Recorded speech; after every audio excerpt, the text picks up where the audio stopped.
សួស្តីទាំងអស់គ្នានេះគឺវីដេអូថ្ងៃទី4របស់ខ្ញុំដែលខ្ញុំទៅចូលរួមវគ្គតុក្កតានៅថៃអញ្ចឹងណាអើយវីដេអូនឹងយូរទាំងអស់គ្នាតែមិនបានកាត់មួយ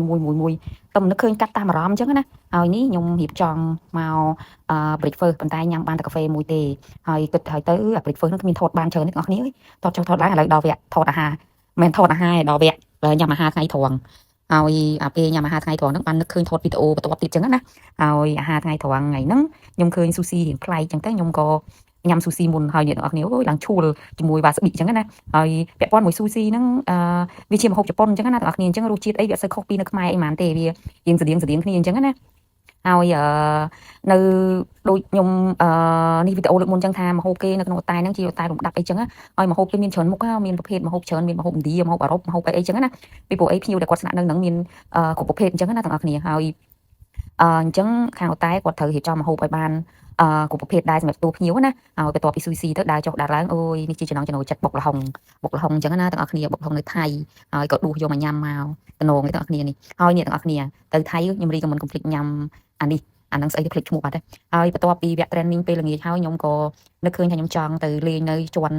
outdoor អញ្ចឹងណាហើយទៅមួយវិញទៀតខ្ញុំនឹកឃើញអូថ្ងៃមុនខ្ញុំថតបន្លែថតអី organic ហ្នឹងពេលយប់ខ្ញុំវាអត់សូវស្អាតទេអញ្ចឹងខ្ញុំឡើងទៅម្ដងទៀតខ្ញុំទៅថតពេលថ្ងៃម្ដងដូចទាំងអស់គ្នាឃើញអញ្ចឹងនេះអត់តែហ្នឹងគាត់ដាំបន្លែដាំអីហ្នឹងដើម្បីធ្វើម្ហូប supply ទៅភ្ញៀវដែលគាត់ស្នាក់នៅហ្នឹងអញ្ចឹងណាប៉ុន្តែគាត់ប្រាប់ថាការដាំរបស់គាត់ហ្នឹងវាមិនអាចគ្រប់គ្រាន់ក្នុងការផ្គត់ផ្គង់ភ្ញៀវដែលគាត់ស្នាក់នៅអត់តែ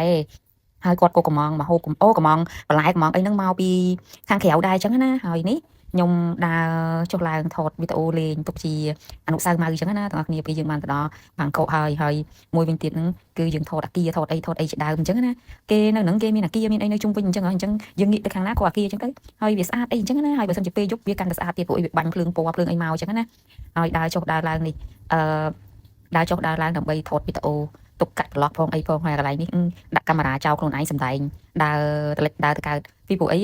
ទាំងអស់គ្នាពេលដែលយើងចង់ធ្វើវីដេអូពេលដែលយើងចង់ថតរូបគឺយើងត្រូវតែចេះថតខ្លួនឯងអីខ្លួនឯងពីព្រោះអីយើងអាចទៅពឹងគេអីគេមនុស្សអត់ស្គាល់អីឲ្យជួយថតអីហើយជាពិសេសយើងដឹងស្រាប់ហីទូរស័ព្ទយើងពេលខ្លះយើងសម្រាប់ខ្ញុំចេះពេលខ្ញុំពឹងគេអីចឹងខ្ញុំចេះតែមានការបារម្ភដែរចឹងណាហើយបើគេថតឲ្យយើងហើយលេងគេគាត់កាន់ទូរស័ព្ទហើយបើគេរត់បាត់គិតមិនទៅខ្ញុំមិនចង់សម្ដៅថានៅប្រទេសថៃគឺអញ្ចឹងទេប៉ុន្តែដោយទាំងអស់គ្នាដឹងស្រាប់ចឹងថាបើនៅយើងវិញវាបញ្ហាឆក់បញ្ហាអីហ្នឹងវាមានដែរចឹងណាចឹងយើងបកា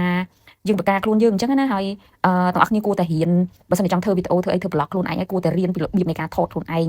ចាត់មុំមិនថតខ្លួនឯងម្នាក់ឯងអញ្ចឹងណាហើយភាគច្រើនវីដេអូដែលខ្ញុំធ្វើគឺខ្ញុំថតខ្លួនឯងហើយបើសិនជាកន្លែងណាដែលវាមានសុវត្ថិភាពឬក៏កន្លែងណាដែលមានតែយើងឬគ្នាតិចទេគឺខ្ញុំអាចដាក់កាមេរ៉ាវីដេអូកាមេរ៉ាខ្ញុំចោលទៅខ្ញុំថតអញ្ចឹងណាហើយនេះបងប្អូនខ្ញុំឃើញកន្លែងហាត់ប្រាណគឺថ្ងៃហ្នឹងខ្ញុំបានចំណាយពេលហាត់ប្រាណ commitment បានហាត់ប្រាណហើយក៏ដើរចេញមកវិញឃើញភ្លើងនេះភ្លើងលើអាគារហ្នឹងខ្ញុំមើលពីកន្ទប់ខ្ញុំទៅឃើញដែរអញ្ចឹងចេញមកវិញថតវីដេអូលេងតិចដាក់ចូលក្នុងប្លុកខ្ញុំហើយដូចទាំងអស់គ្នាឃើញអញ្ចឹងនៅពេលយប់គឺមានភ្លើងគឺអាគារស្អាតអញ្ចឹងហើយបន្ទាប់ពីខ្ញុំហាត់ប្រាណហើយអីហើយខ្ញុំក៏ដើរទៅចុះទៅ